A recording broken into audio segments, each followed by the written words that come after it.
Innovating Education Learning World in association with WISE, an initiative of Qatar Foundation. Some people say that telling traditional tales can actually trigger critical thinking. We explore projects to preserve fictional narration and its use in the classroom. If you think that subjects like economics and climate change might be too complicated for primary school children, think again. We visited one school in Paris which has found a way to teach them using engaging narration. Let's have a look. La terre devenait un enfer. Mais que pouvait-on A faire? classic fairy tale with a princess centre stage, but this is far from Cinderella. In Paris, we meet its creator, Swiss educator Francine Pello, whose expertise lies in teaching science to young students in innovative ways. I've always been a very bad student. I was never good at science at school because they showed me formulas and things completely out of context. Then I discovered a college professor who told me about science, who told me stories about science, and I found it absolutely amazing. And suddenly, I saw it as a way of opening up the sciences to children in a meaningful context, with real meaning.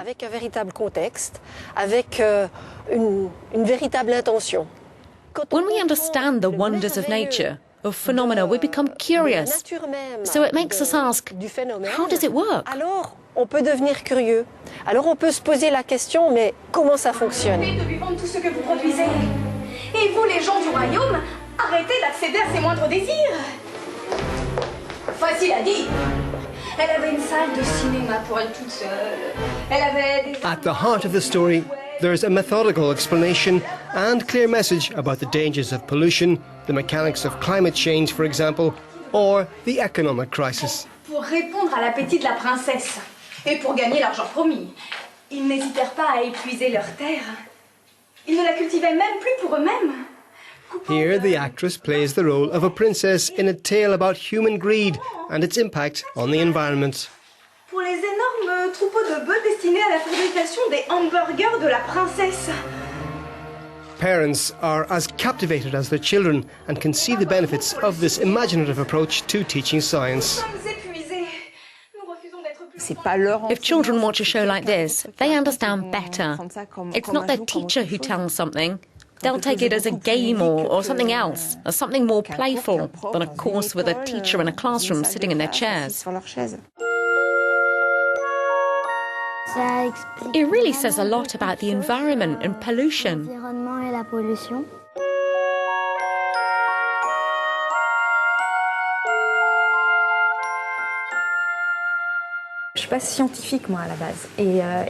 I'm not really a scientist myself.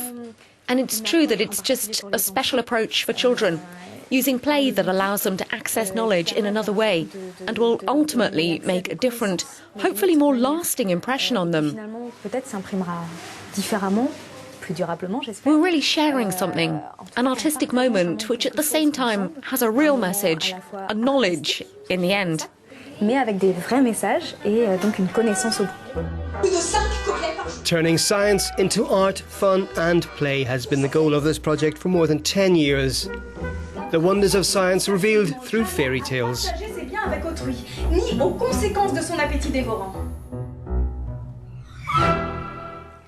Whether or not we completely believe every tall tale we hear, many of them do have cultural importance.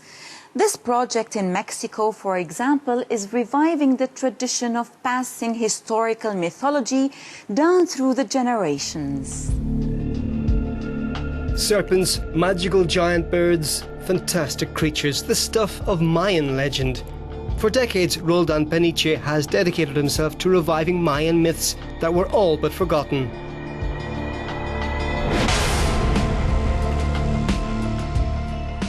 Here it's the story of twin sisters who return to Xibalba, the underworld inhabited by the spirits of death and disease.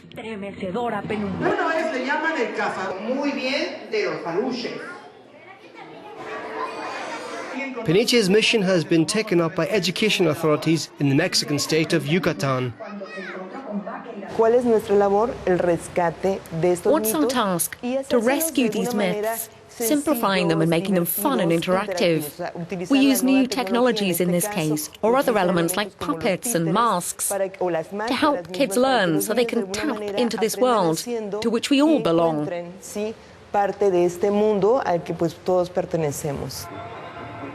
At the foot of the centuries-old Mayan pyramid of Akenche, children learn about the magical creatures that dwell in Yucatan's forests and lagoons.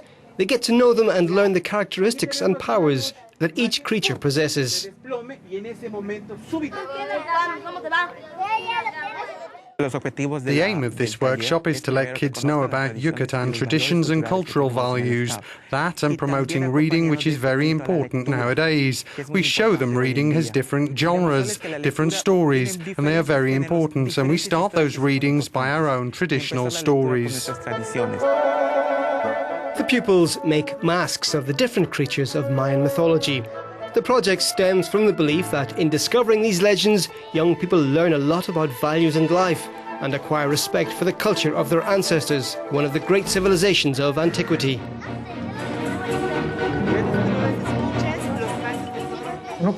People didn't know about all this. They only remembered a few legends, Jitabai and Chivo, the wizard, 2 or 3 only. So with this compilation we've added a new dimension to Mayan mythology.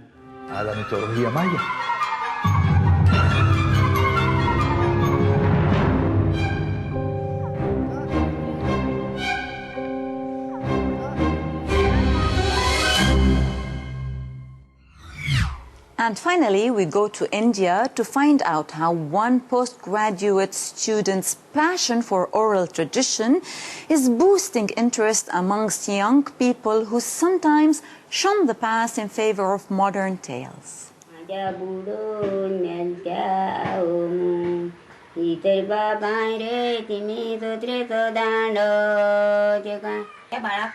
Vitsai Zarunkar has always been fascinated by the tales of the Velek tribe in Goa. I remember my mother used to sing tales to us when we were little. A Velep tribe member herself from Kanakona in South Goa, Vitsai began recording tales from her community while doing a master's degree in sociology at Goa University. Today, under the supervision of her project mentor, she documents the tales of her tribe as part of a year-long study. Myths and stories organize society.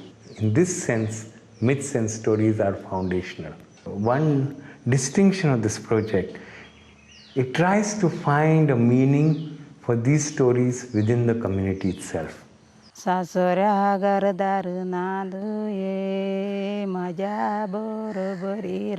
In many cultures, stories are sung and not necessarily recited. It is much more an intensely embodied experience as compared to mere recitation.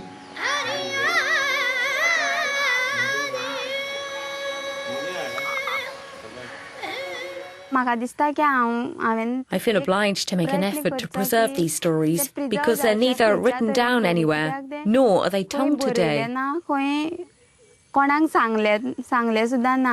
we hope that there are other things that will come from this project. Basically, an interest in revival, of looking at this particular section of Goan society which has been discriminated as tribal in the past, and to bring on board their knowledge system. Professor Alito has introduced digital storytelling workshops in his classroom, bringing the stories of his students to life. Think about it. I'm sure a decade or 2 or 3 from now, there will be people from this community using characters from these myths, creatively mixing them with contemporary characters. So at once evoking the past, but also projecting towards the future.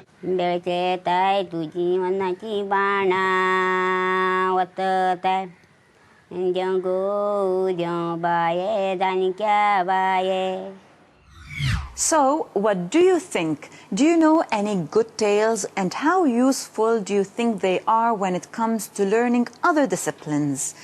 As always, get in touch via our social media pages. But for now, it is goodbye from all the team. Learning World in association with WISE, an initiative of Qatar Foundation.